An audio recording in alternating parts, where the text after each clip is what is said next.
नमस्कार प्यारे दोस्तों। आज हम नंबर सिस्टम यानी संख्या पद्धति का पार्ट 4 देखेंगे। इससे पहले हम पार्ट 3 तक देख चुके हैं। चलिए, वीडियो शुरू करने से पहले आप लोग को एक बात बता दूं कि अगर आप चैनल पे नए हैं तो चैनल को सब्सक्राइब कर दीजिएगा और बेल आइकन को दबा दीजिएगा, और वीडियो देखने के बाद अधिक से अधिक दोस्तों में शेयर कीजिएगा। और जब वीडियो देखते हैं तो पूरा देखिएगा, तभी ये समझ में आएगा, अधूरा कभी भी समझ में नहीं आएगा। चलिए शुरू करते हैं आज की पहला क्वेश्चन। आज का पहला क्वेश्चन है, 1158 में छोटी से छोटी संख्या क्या जोड़ी जाए कि योगफल 77 से पूर्णतः विभक्त हो जाए। यानी 1158 में क्या जोड़ेंगे जो 77 से पूर्णतः विभाजित हो जाएगा। तो 1158 में हम 77 से भाग देंगे, जैसा कि आप देख रहे हैं अपने मोबाइल स्क्रीन में।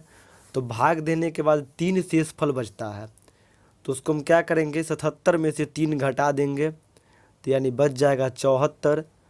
तो इसका आंसर हो जाएगा 74। इसीलिए यानी कि 74 इसमें हम जोड़ेंगे तो 77 से पूर्णतः कट जाएगा।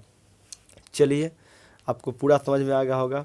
अगर भाग थोड़ा समझ में नहीं आता होगा तो देख लीजिएगा, उसमें भाग बना हुआ है, या खुद से आप भाग दे भी सकते हैं।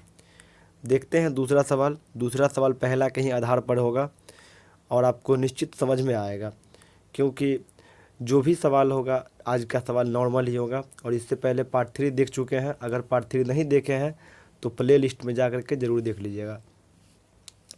चलिए, दूसरा सवाल है, 1278 में छोटी से छोटी संख्या क्या जोड़ी जाए कि योगफल 88 से विभाजित हो जाए। यानी 1278 में क्या जोड़ा जाएगा जो योगफल होगा, यानी 88 से विभाजित हो जाएगा। ठीक है, तो 88 से हम 1278 में भाग देंगे। जब 88 से 1278 में भाग देंगे तो जैसा कि देख रहे हैं आपके भाग हम दिए हुए हैं। जब भाग दीजिएगा तो शेषफल बचेगा 46। शेषफल क्या बचेगा, 46। तो 88 में से आपको 46 घटाना है।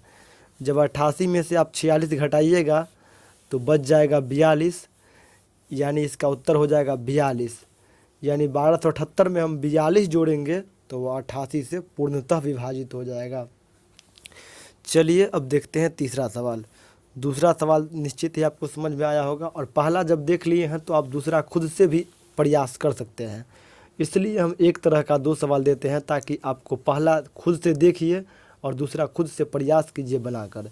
तीसरा सवाल है, यदि स्टार 3 5 6 2 4 पूर्णतया 11 से विभक्त हो तो स्टार के स्थान पर कौन सा अंक होगा।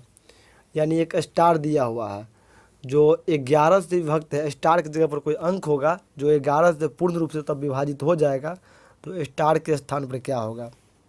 तो माना कि स्टार को हम x मान लिए, तो एक अंक छोड़ छोड़ के लेंगे हम। तो स्टार की जगह x मान लिए तो x + 5 + 2, अब बराबर में फिर जो बचा हुआ अंक उसको लिखेंगे 3 + 6 + 4। तो x + 5 2 7 बराबर 6 3 9 और 4 13। तो x बराबर हो गया 13, बराबर के उत्तर गया 7, तो 13 - 7 बराबर 6। यानी x बराबर क्या आ गया, 6। अब आप स्टार के जगह पे 6 रखिएगा और देखिएगा भाग दे करके, तो 11 से विभक्त हो जाएगा।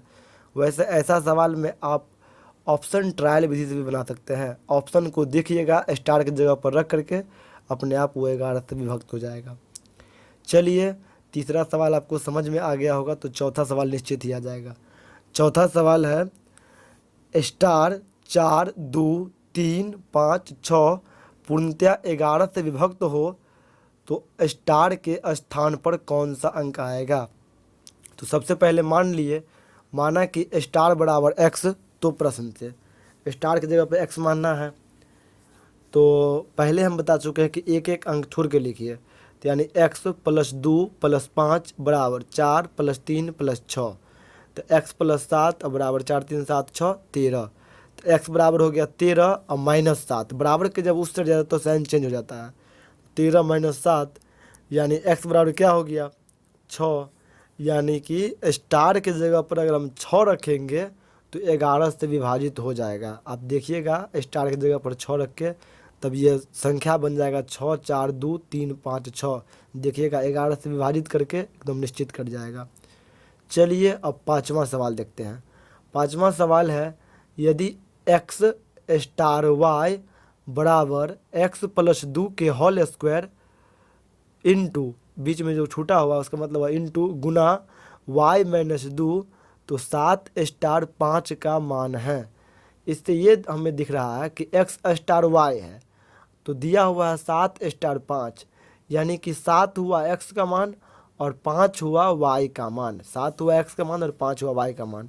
तो हमें निकालना है एक्स प्लस 2 के स्क्वायर, यानी एक्स है 7, देख रहे होंगे आप तीर लगा हुआ है एक्स के सामने, तो एक्स है 7 प्लस 2, तो 7 प्लस 2 के स्क्वायर गुने वाई है 5 और माइनस है इसमें 2, तो 5 माइनस 2, तो 7 और 2 9 का स्क्वायर गुने 5 में 2 गया 3, 9 का स्क्वायर हो गया 9 1, यानी 9 का स्क्वायर का मतलब 2 बार 9 निकला है, तो 9 गुने 9 और गुने 3, 9 81, 81 तिया 243। चलिए आपको समझ में आ गया होगा।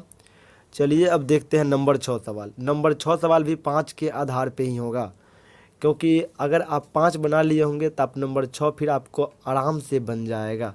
थोड़ा बहुत अगर दिक्कत भी होगा तो निश्चित फिर पूरा समझ जाइएगा।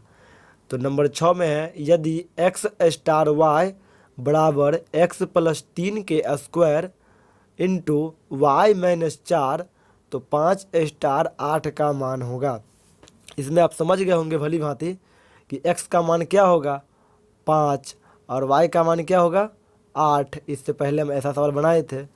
तो अब जो है लिखेंगे हम x प्लस 3 है तो यानी x है 5, तो 5 प्लस 3 के होल स्क्वायर गुने y है 8, तो 8 माइनस 4, तो 5 और 3 हो जाएगा 8, यानी 8 का स्क्वायर गुने 8 में से 4 गया 4, तो 8 के स्क्वायर का मतलब है कि 2 बार लिखना। तो 8 गुने 8 गुने 4, 8 8 64, और 64 चौका जब गुना कीजिएगा तो 64 चौका हो जाएगा 256। चलिए अब देखते हैं नंबर 7 सवाल। नंबर 7 सवाल है यदि किसी संख्या को 32 से भाग देने पर 29 शेष बचता है तो इसी संख्या को 8 से भाग देने पर क्या बचेगा। यानी कोई संख्या है उसको हम 32 से भाग देते हैं तो 29 शेष बचता है, और उसी संख्या को, कोई संख्या का मतलब उसी संख्या को अगर 8 से भाग देंगे तो क्या शेष बचेगा। तो इसका एक फॉर्मूला है दूसरा शेष, यानी दूसरा शेष निकालना है ना। पहले तो एगो शेष देवे किया है 29, तो दूसरा शेष बराबर होता है पहला शेष भागा दूसरी संख्या, पहला शेष भागा दूसरी संख्या। तो दूसरा शेष हमें निकालना, तो पहला शेष कितना है 29 भागा दूसरी संख्या कितनी है, पहली संख्या तो 32 है, तो दूसरी संख्या दिया हुआ है कि 8 से, तो दूसरी संख्या 8 है, यानी 29 भागा 8, 29 में जब 8 से भाग देंगे तो 3 मरतबे 5 बच जाएगा शेष फल, इसलिए इसका उत्तर क्या हो गया 5। चलिए अब नंबर 8 सवाल देखते हैं। नंबर 8 में सवाल है, अगर आप नंबर 7 सवाल देखे होंगे तो आपको 8वां सवाल फिर बिंदास बन जाएगा आपका। चलिए 8वां सवाल है किसी संख्या को 119 से भाग देने पर 19 शेष बचता है तो 17 से भाग देने पर क्या शेष बचेगा। यानी 119 से भाग देने पर 19 शेष बचता है तो 17 से भाग देने पर क्या शेष बचेगा। बहुत अच्छा सवाल है। तो सबसे पहले हमें दूसरा शेष निकालना है। दूसरा शेष निकालने के लिए हमें फॉर्मूला लिखना पड़ेगा पहला शेष भागा दूसरी संख्या, पहला शेष भागा दूसरी संख्या। तो दूसरा शेष निकालना है ना, तो पहला शेष पहले कितना दिया हुआ है, पहला शेष है क्योंकि 119 से भाग दिया तो शेष बचा 19, यानी पहला शेष है 19, और तो 17 से भाग करने पर, यानी दूसरी संख्या 17 है तो 19 भागा 17, जब 19 में 17 से भाग करेंगे तो शेष बच जाएगा 2, एकदम आसान से आ जाएगा। चलिए अब अगला सवाल हम 9 नंबर सवाल देखते हैं। 8 तक में आपको हमें लगने रहा है कि आप लोग से एको ऐसा सवाल होगा जो नहीं समझ में आया होगा। निश्चित ही सभी का सभी सवाल समझ में आ रहा होगा, ये विश्वास नहीं बहुत ज़्यादा विश्वास है। 9वां सवाल है 6 से विभक्त होने वाली 3 अंकीय संख्या कितनी है। 6 से विभक्त होने वाली 3 अंकीय संख्या। तो सबसे पहले कह रहा है कि 3 अंकीय संख्या, तो हमें मालूम करना है कि 3 अंकीय संख्या होता कितना है। तो पहले 3 अंक की संख्या मालूम करना है। तो 3 अंकों की सबसे बड़ी संख्या में लिखना पड़ेगा। 3 अंकों की सबसे बड़ी संख्या होता है 3 × 9, जो पढ़ चुके हैं आप इससे पिछला वीडियो में भी। और 2 अंकों की सबसे बड़ी संख्या है 2 × 9, तो यानी 999 में से 99 घटाइए तो बच गया 900। और कह रहा 3 अंकीय, यानी 3 अंकीय संख्या हो गया 900। तब कह रहा कि 6 से विभक्त होने वाली, तो 900 में 6 से भाग दीजिए तब भागफल आ जाएगा 150। 900 में 6 से भाग दीजिएगा तो अपने आप भागफल 50 आ जाएगा। चलिए 10 नंबर सवाल देखते हैं। 10 नंबर सवाल भी कुछ 9 के ही आधार पर है। अगर आप 9 देखे होंगे तो आपको निश्चित ही 10 नंबर सवाल बन जाएगा। 10 नंबर सवाल है 8 से विभक्त होने वाली 4 अंकीय संख्या कितनी है। यानी 8 से विभाजित होने वाली 4 अंकों की संख्या कितनी है। ठीक है, तो सबसे पहले हमें मालूम करना होगा कि 4 अंकों की सबसे बड़ी संख्या क्या है। 4 अंकों की सबसे बड़ी संख्या 4 × 9। और जब संख्या निकालना है कोई भी का अगर पूरा अंक निकालना है, जैसे 4 अंकों की संख्या निकालना है, तो उससे पहले एक कम करके लिखिए। पहले 4 अंकों सबसे बड़ी संख्या 4 × 9, और उसके बाद 3 अंकों की सबसे बड़ी संख्या 3 × 9। जब घटाएंगे तो हो जाएगा 90,000, तब जा कर के उसका संख्या रहता अपने आप। तो 90,000 में 8 से भाग देना है, यानी 8 से भक्त होने वाली करा है ना।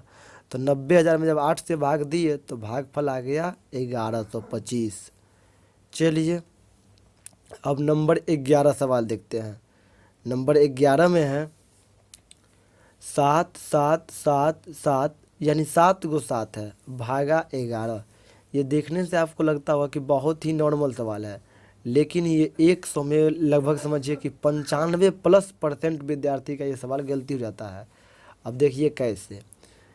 तो सबसे पहले आप 7 7 में भाग दिए 11 से, तो लगा लिए 11 7 77। ठीक है, फिर आप 2 अंक लाए 7 7। जब 2 अंक लाए तो आपको पता होगा कि 2 अंक लाते हैं तो एगो 0 देते हैं के बदला में। तो 2 अंक लाए तो 0 दिए, तो फिर लगाए 11 7 77, यानी 4 × 7 का आप काम कर लिए हैं अभी तक। फिर 2 × 7 लाए, फिर उसका बदला में एगो लड्डू दिए 0 दिए, और फिर लगाए 11 7 77, यानी आप 6 × 7 का काम कर लिए। एगो 7वां 7 बच गया है, 7वां 7 में तो भाग नहीं लगेगा, तो नहीं लगा तो उसी के बदला में जो अंक अगर आप वहाँ से ले आए ऊपर से भाज्य में से अगर ले आए हैं जो अंक और उसमें भाग नहीं लगता है तो उसके बदला में कोई 0 होता है। चलिए 12 नंबर सवाल कुछ 11 नंबर के आधार पर ही है। जब आप 11 नंबर देखे होंगे तब 12 नंबर बेशक आपको आराम से बन जाएगा। तो 12 नंबर में है 5 5 5 5 5 भागा 11, यानी 5 × 5 है। उसमें जब आप भाग दीजिएगा तो लग जाएगा 11 5 55। ठीक है, 2 × 5 का काम कर लिए, तो फिर लाएंगे अब ऊपर से हम 2 × 5। 2 × 5 लाए तो उसके बदला में क्या देंगे 0, तो यानी 11 5 55। ठीक है, 4 × 5 का काम कर लिए, एगो 5 बच रहा, तो यानी एगो 5 बच रहा, लेकिन तो उसमें भाग नहीं लगा रहे हैं ना, क्योंकि जो बच जाता है तो उसमें भाग नहीं लगता है। अगर भाग लग जाता तो कोई बात ही नहीं था, नहीं लग रहा तो नहीं लग रहा, तो उसका बदला में एगो लड्डू देंगे ऊपर। ठीक है, चलिए अब देखते हैं 13 नंबर सवाल। 13 नंबर सवाल भी कुछ आसानी सवाल होगा। अभी तक में 12 सवाल जो हम बताए हैं आपको निश्चित ही आपके दिमाग में कॉन्सेप्ट हो रहा होगा, और आशा है कि जितना भी हम पढ़ाएंगे आज का सवाल सब का सब हमारे ख्याल से समझ में आ जाना चाहिए। अब 1 2 मिस हो रहा है तो आप वो कमेंट करके बता दीजिएगा, प्रयास करेंगे कि हम अगली वीडियो में उसको फिर से इंक्लूड करें। 13 नंबर सवाल है दशमलव के 3 स्थान तक 20/√10 का शुद्ध मान ज्ञात करें। दशमलव के 3 स्थान तक, तो सबसे पहले जो है 20/√10 सवाल है।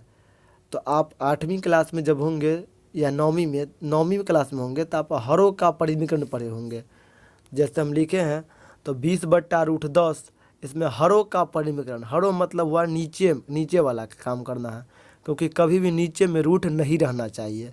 तो 20/√10 है, तो इसको हरों का परिमीकरण करेंगे तो हो जाएगा गुने में √10 × √10, यानी नीचे वाला का दोनों साइड लिखना, ऊपर भी और नीचे भी।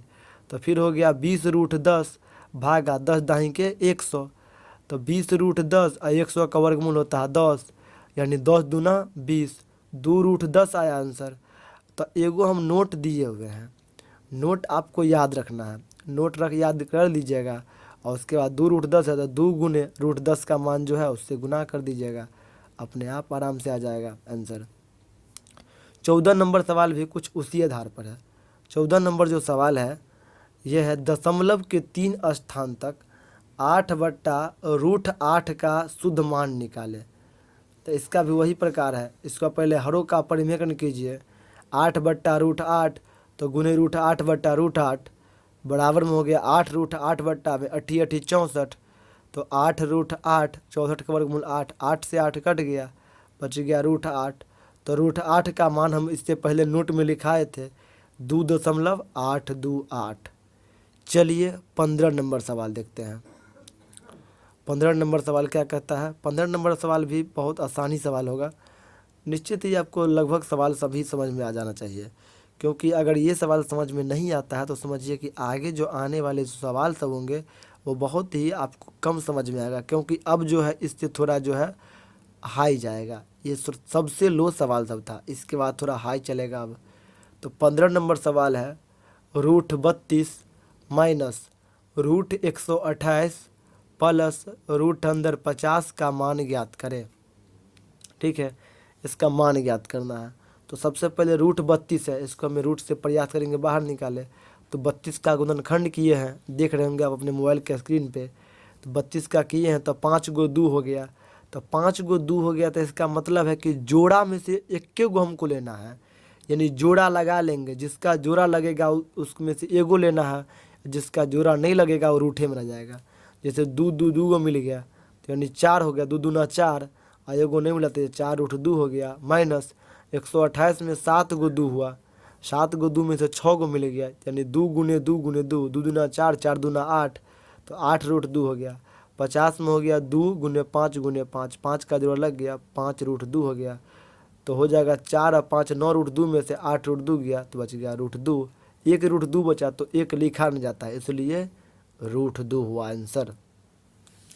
चलिए अब 16 नंबर सवाल देखते हैं। 16 नंबर सवाल है √128 प्लस √160 माइनस √16 का मान है। तो 128 का आप देख रहे होंगे कि 128 का जब हम गुणनखंड किए हैं तो 7 गो 2 आया, 7 गो 2 में जोड़ा लगाएंगे तो 3 गो जोड़ा लग जाएगा, 3 दूना 6, तो यानी 2 गुने 2 गुने 2, 2 दूना 4, 4 दूना 8, तो 8√2 हो गया। जिसका जोड़ा नहीं लगता है वो रूठे में रह जाता है, और जिसका लग जाता है उसको बाहर निकाल लेते हैं, जोड़ा में से कोई एक गो। फिर प्लस 160 का किए हैं तो 160 का आ गया आपको 5 गो 2 और एगो 5, 5 गो 2 और एगो 5 आया, तो मतलब 4 गो लगा जोड़ा, तो 2 दूना 4 और 2 का नहीं लगा, एगो 5 का नहीं लगा, 2 पंचे 10, यानी 4√10 और 16 का वर्गमूल होगा -4। तो इसका उत्तर हो जाएगा 8√2 प्लस 4√10 -4। चलिए अब देखते हैं 17 नंबर सवाल। 17 नंबर सवाल है √1 प्लस x/144 बराबर 13/12, तो x बराबर होगा। तो सबसे पहले लघुत्तम निकाल लेंगे, 144 लघुत्तम हुआ तो 144 एकम 144 और प्लस x, और रूट का मतलब हम पहले पढ़ा चुके हैं, रूट का मतलब होता है स्क्वायर। तो 13/12 का स्क्वायर, तो 144 प्लस x बट्टा में 144 बराबर 13 का स्क्वायर, 13 13 169 और 12 बरहन 144।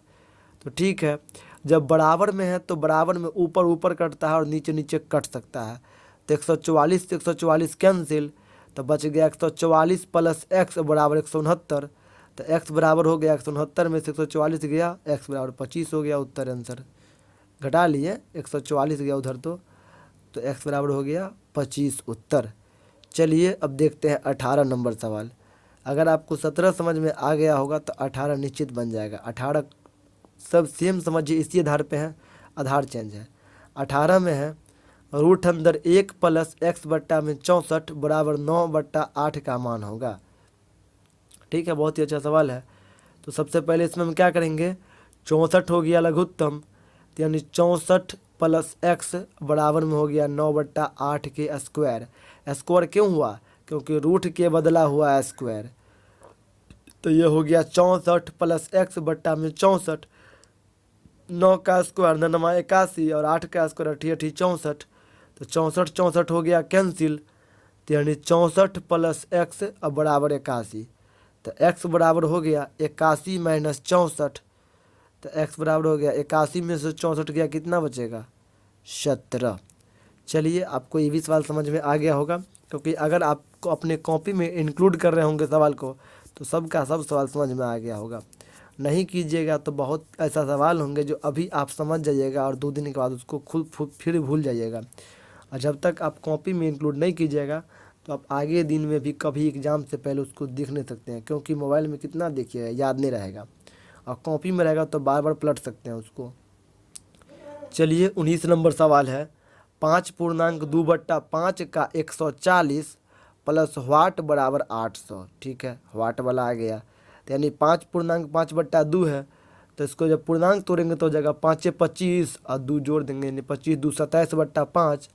का के मतलब होता है गुना, तो गुने 140 और प्लस वाट का मतलब होता है एक्स और बराबर हुआ 800। तो इसको जब काटेंगे 5 से 140 को गुने में है तो 28 पंच 140, 28 मरतबे कट जाएगा, प्लस एक्स बराबर 800। तो 28 गुने 27 प्लस एक्स बराबर 800। तो 28 को जब 27 से गुना करेंगे तो हो जाएगा 756 प्लस एक्स बराबर 800। तो एक्स बराबर हो गया 800 और 756 गया उस साइड, तो माइनस 756 बराबर एक्स बराबर हो गया 44। चलिए अब देखते हैं नंबर 20 सवाल। नंबर 19 आपको समझ में आ गया होगा। अब नंबर 20 जो है इसी के आधार पे थोड़ा इससे अलग सवाल है। नंबर 20 में है 5/8 प्लस 1/2 गुने 5/8 माइनस 6/16। तो ऐसा सवाल में सबसे पहले हमें ब्रैकेट का काम करना है। तो 5/8 प्लस 1/2 गुने 8 और 16 का लघुत्तम 16, तो 8 दूना 16 यानी 5 दूना 10 और 16 इकाई 16 यानी 6 इकाई 6। तो ये हो गया 5/8 प्लस 1/2 और 10 में से 4 6 गया 4 और बट्टा में 16 यानी 1/2 गुने 4/16। तो इसको जब काटेंगे तो हो गया 2 दूना 4 और फिर 2 अट्ठे 16। तो यानी हो गया 5/8 प्लस 1/8 बराबर एक्स, लघुत्तम हुआ 8, तो 5 एकम 5 और प्लस 1 यानी 5 और 1 6/8। 6/8 को जब हम काटेंगे तो हो जाएगा 3/4। चलिए अब देखते हैं 21 नंबर सवाल। 21 नंबर सवाल भी इसी के आधार पर होगा। अब सेम आधार नहीं, थोड़ा हल्का हल्का बस चेंज किए हैं जो आप समझ सकते हैं। थोड़ा बहुत ही भिन्न जोड़ है, भिन्न घटाव है, भिन्न गुना है। चलिए अब 21 नंबर सवाल है 48/12 गुने 9/8 का 4/3 भागा 3/4 का 2/3। तो जब 48 में हम 12 से भाग देते हैं तो जगह 12 चौका 48 यानी 4 गुने 9/8 का के मतलब होता है गुना, तो 9/8 गुने 4/3। इसको पहले हम यही काट देंगे, 3 तिया 9 और 4 दूना 8 यानी 3/2 हो गया, भागा 3/4 का मतलब गुना 2/3। 3 से 3 कट गया, 2 एकम 2 2 दूना 4 यानी ये हो गया 4 गुने 3/2 और भागा 1/2। 4 गुने 3/2 भाग को हम पलटेंगे गुना में तो होगा 2/1, 2 से 2 कैंसिल यानी ये हो गया 4 और गुने 3, 4 तिया 12 यानी 12 इसका उत्तर आ गया। अगर आपको समझ में नहीं आता होगा तो इस वीडियो को है दोबारा देखिएगा तो आपको लगभग पूरा दिमाग में ठोसे हो जाएगा। चलिए 22 नंबर सवाल है। 22 नंबर सवाल है 1/12 का कौन सा भाग 3/8 है, यानी 1/12 का कौन सा भाग है जो 3/8 है। तो सबसे पहले आपको ध्यान रखना है कि का मतलब समझ लीजिए गुना है, कौन का मतलब एक्स, यानी 1/12 का कौन यानी का मतलब गुना और कौन मतलब एक्स, यानी 1/12 गुने एक्स बराबर 3/8। तो एक्स को जब 1 से गुना किए तो हो जाएगा एक्स इकाई एक्स और बट्टा में 12 बराबर 3/8। तो इस प्रकार का जब सवाल रहे तो आप इसको कोना कोनी गुना कर लीजिए। तो 8 को एक्स से हो गया 8x और बराबर 12 को 3 से यानी 12 तिया 36। तो इसीलिए एक्स बराबर हो गया 36/8। 36/8 को जब हम काटेंगे तो 4 से कट जाएगा, 4 नवा 36 और 4 दूना 8। चलिए तो इसका उत्तर हो गया क्या, 9/2, यानी 1/12 में 1/12 का 9/2वां भाग है 3/8। चलिए अब 23 नंबर सवाल देखते हैं। 23 नंबर सवाल भी 22 नंबर के आधार पर ही है। अगर आप 22 नंबर ठीक से देखोगे तो 23 नंबर फिर आप बिंदास बना सकते हैं। 23 नंबर है, 2/5 का कौन सा भाग 1/10 है। तो यानी 2/5 का मतलब गुना और कौन का मतलब x, तो यानी 2/5 गुने x और बराबर में है 1/10। तो इसमें जो है जब गुना करेंगे हम 2 को x से तो हो जाएगा 2x बट्टा में 5 अब बराबर है 1/10। अब यहाँ पे क्या करना है कि कोना कोनी गुना करना है। तो कोना कोनी जब गुना किए तो हो जाएगा 2 दाही के 20x बराबर 5 का 5। तो x बराबर हो गया 5/20, यानी 5 एकम 5 और 5 चौका 20। इसका उत्तर आ गया 1/4। चलिए अब देखते हैं 24 नंबर सवाल। 24 नंबर सवाल भी वैसे लोही सवाल होगा। और अब जो है पार्ट 4 आ गया आज नंबर सिस्टम का। 2 से 3 वीडियो और बनेगा, उसके बाद नंबर सिस्टम को चेंज करेंगे और दूसरे चैप्टर में जाएंगे। नंबर सिस्टम आपको कोई भी एग्जाम में 5 नंबर देकर जाएगा। तो 24 नंबर सवाल है, 2 संख्याओं का अनुपात 15:11 है। 2 संख्याओं का अनुपात 15:11 है। यदि उनका मौसो 13 है तो संख्याएं हैं। ठीक है, तो माना कि संख्या x, मान लिया आप संख्या x है, और इससे पहले हम बताए थे रुपया पैसा वाला। तो रुपया पैसा वाला में अनुपात वाला में हम x लगाते थे, देख रहे थे ना। रुपया पैसा वाला जब आप पढ़े होंगे 28 25 पैसे वाला, तो उसमें देख रहे होंगे कि हम अनुपात वाला में x लगा रहे थे। तो यानी ये हो गया 15x और कमा 11x और मौसो है 13, तो x के जगह पर 13 भरना हमें। तो गुना है, यानी 15 गुने 13 कमा 11 गुने 13। 15 को जब हम 13 से गुना करेंगे तो हो जाएगा 15 तिरहन 195 और कमा 13 एगरहन 13 एगरहन हो जाएगा 143। यानी संख्या ये क्या हो गया 195 कमा 143। चलिए अब 25वां और इस वीडियो का लास्ट सवाल। 25वां सवाल है, 2 संख्याओं का अनुपात 12:7 है। यदि उनका मौसो 7 है तो संख्याएं हैं। 2 संख्या है, उसका अनुपात है 12:7। यदि उनका मौसो पहले से दिया हुआ है 7 है, 4 नहीं समझिएगा, 7 है तो संख्याएं हैं। तो सबसे पहले हम कर लेंगे कि माना कि संख्या x है। अभी आपको हम बताए थे कि अनुपात वाला में x लगाना होता है। तो अनुपात है 12:7, तो यानी 12x, 7x और मौसो दिया है 7, यानी x की जगह पर उसको देना है x 7 को। तो 12 गुने 7 और 7 गुने 7, तो 12 सत्ते हो गया 84 और 7 सत्ते 49, यानी संख्या क्या हो गया 84,49। चलिए इस वीडियो की यहीं समाप्ति किया जाए, फिर मिलेंगे अगले वीडियो में।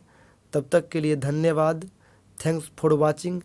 और चैनल पे अगर नए हैं तो सब्सक्राइब कीजिएगा और अधिक से अधिक अपने ग्रुप में, फेसबुक ग्रुप, व्हाट्सएप ग्रुप में शेयर